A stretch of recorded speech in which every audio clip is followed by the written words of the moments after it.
Things that emerged, contrary to the Netflix movie that's about to come out, completely contrary, is that Mary had a very bad experience as a mother. Okay? It's probable that she was in part living off of Shannon's earnings in her field. Okay? And I had some independent evidence of that. In addition, Mary had done a lot of drugs at the time, so I don't know what that did to her, but while she was living with the rest of the family, many of the kids were taken out of her hands and put in foster care, and then they came back and forth, so it was a mess. But her boyfriend was getting oral sex from Sarah on a daily basis for several years. And when Sarah finally revealed that to the mother did not throw the guy out. Okay? Instead, she kept him there, and then when he finally beat her up, she threw him out. And then let him come back. And all the while Sarah was living there. So you can start to understand Sarah's mindset. But there's something else that makes this even more interesting. Mary was a practicing black witch for 22 years. Wow. Okay? Her license plate said Wicca 22. So when I met her at the bar, I said to her, "Are you a witch?" And she said, "Yeah." So I figured she was one of these hippies, you know. She looked like the right age. You know, they worship nature, they like birds, things like that. So that's what I thought. I didn't, you know, that's nice. You know, she seemed nice. She's a little, you know, sort of airy. So then I find out, though, later on, that she's a so-called black witch. That's different. And those are people who cast spells, and they you know, stick pins, and they do all this weird stuff, and they really they can be malicious, and they can be bad. And a lot of that, when they're hooked up with these so-called covens of people, there's a lot of sexual activity, a lot of intermingling, ritualistic sex, a lot of groupies and things like that. Sometimes I think it's a good excuse for that. But they're very popular on Long Island, these things. So Mary was up in Ellenville, but she belonged to all these different covens, and she practiced this witchcraft. So the kid is growing up, Sarah, thinking Mama is a witch, and Mama has powers. And then eventually the kid comes to the conclusion that Mama is a demon, and is possessed by a demon or several demons. And then Sarah leaves and goes with a drug dealer when she's only 14. Her very first sexual experience was a rape by 2 boys. And she starts to use Molly, right, which is an amphetamine type thing, okay? And smokes marijuana. I mean, that's it, okay? By 2014, she's completely off, and she's hospitalized for her mental beliefs that she says in the records, "I want to kill my mother, she's a demon. She had a son, I want to kill my son, he's possessed, and I want to kill my dog," and so on. And she says so. So they medicate her. What's the favorite solution? Just shoot her up with drugs and she'll be fine. And sure enough, she was, until the wore off, and then she fell right back to it. And she had all these delusions that she wrote songs for Eminem and Beyonce, and they dissed on her because they wouldn't give her credit for the song. So Eminem possessed her dog, her little puppy dog, and she took the puppy dog, and Eminem went into it, and in front of her 6-year-old son, she drowned the dog. Okay. And then she put her back in. She stayed there for several months. They wrote up the records where she's saying, "I want to kill my mother, and this is why." And they said, "Well, okay, but if she's medicated, she's fine." They let her out in June, and never bothered to check if she was taking her meds. She wasn't. And in July, she slaughters her mother. Not killed, slaughtered. Okay?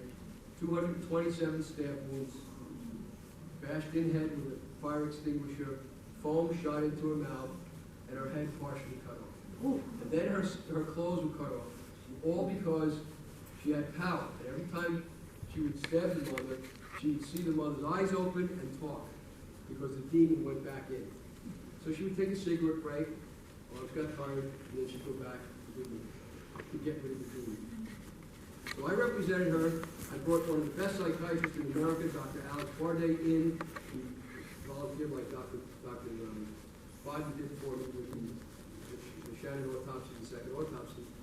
And Alex, a friend of mine, he testified on her behalf. They had a psychiatrist who had no idea what she was doing, clobbered her. You would read the trial transcript and go, nobody would get away by this kid's insane. Insanity was the defense. Shannon's in prison, and I'm going home tonight in my car. I have to have my briefs in by next week, so I'm finishing the appeal for Sarah. But that all happened because of Mary's involvement with witchcraft. So, comes the question, could there be a connection between Mary's practice and the people she knows and hangs around with, and these killings? Here's an interesting twist, an interesting odd fact. When Shannon disappears, nobody knows she's dead. She's just gone for a day or two. Okay? Mary and the kids get in the car from Ellenville, New York, long ride, drive all the way down to Oak Beach to find Shannon and knock on doors the following Sunday. They get all the way there, car filled with them. They get out of the car, they get by where Oak Beach Inn used to be, and then they go to the community. Mary refuses to go. She stays in the car. Nobody knows Shannon's dead. They just want to know where our sister is. It's just an interesting thing.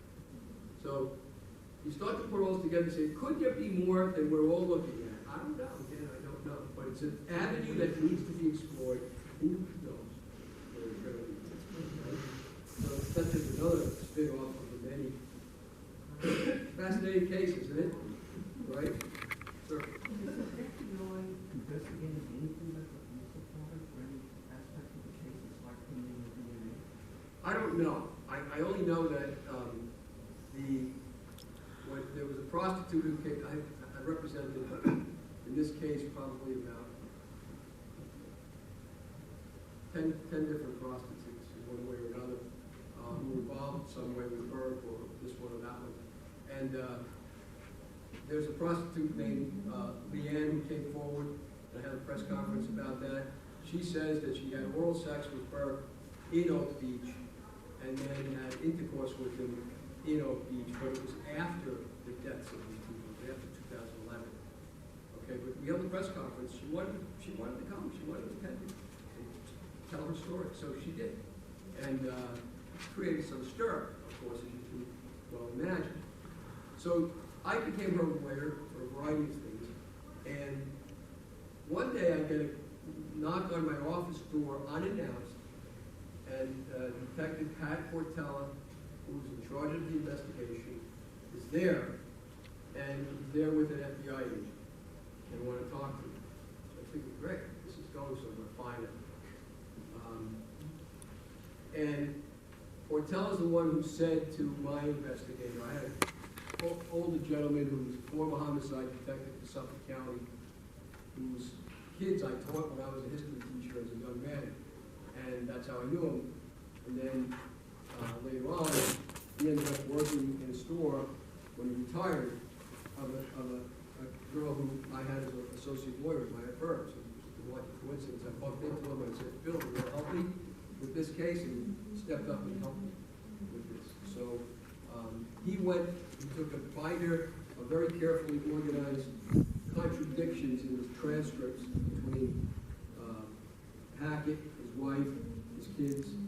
I didn't do all the other ones. We got time, we didn't get to it. And it was like this thick, and I did line by line contradictions, self-contradictions amongst and between them. And it took forever to speak that thing. And we delivered the binder to the police department. They rejected it. They refused to look at it. And Portella came out and told my investigator, John Ray would get those tapes over my dead body. Okay? So you understand what they're fighting. So up shows this guy who I thought was my enemy. There he is, unannounced. And I happened to be there, lucky. So invited him in, hey guys, come on in, let's talk. And they said, listen, here's why we're here. We're here because we want to tell you, your client, Leanne, to stop calling this other girl. They were competing for the affections of a lawyer named Lindsay Henry. Lindsay Henry was the son of Patrick Henry, the former DA of Suffolk County, and also a state Supreme Court judge. Later on, he got out, okay?